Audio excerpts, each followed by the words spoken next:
good, everybody? I'm Will, and you are watching Trendsetterwill TV. Alright, so you saw the title, you saw the thumbnail, so that's the purpose of you clicking on this video, and I appreciate you. But anyways, alright, so I'm about to show y'all how to remove those razor bumps and burns off your face. But as you also saw in the thumbnail, that they're not fully healed. Like, the bumps are gone, but it's scars left, and I'm about to show y'all how I remove the bumps and how I've been working on removing the scars. But let's get into the video. So these are the things that you will need: cotton ball, uncoated aspirin, cocoa butter, and a cup and a spoon to mix the solution. Make sure that you have uncoated aspirin, not coated aspirin. Coated aspirin takes years to break down. Get the uncoated aspirin. Look at the label. The label will tell you if it says coated or uncoated. Get uncoated aspirin.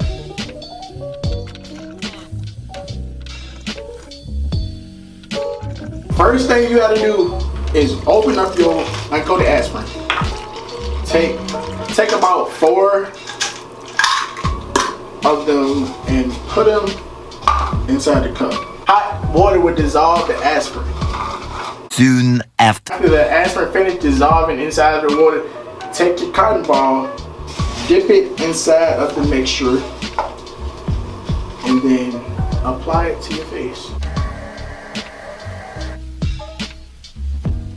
After you apply it, wait 15 to 30 minutes. I recommend 15 to 30 minutes. I won't try to leave it on the whole night. I won't try to leave it on an hour.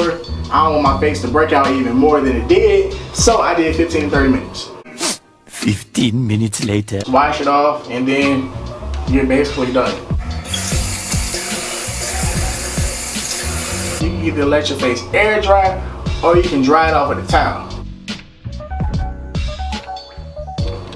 Last thing, take your cocoa butter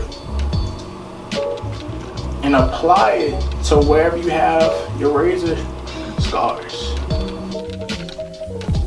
Alright, so what the cocoa butter does, it smooths your skin out, you know? It gets those marks and stuff and makes them go away. And this is what I've been using for the past few days after the razor bumps finally decided to go away. Alright, so I hope that you enjoyed the video. Please subscribe for more videos. I'm trying to take you want to subscribe to my channel now. Don't wait and jump on the bandwagon when I blow up. Subscribe now so you can say that you knew me before I was popping. Please like, comment, subscribe, share the video. Alright, I'm gone.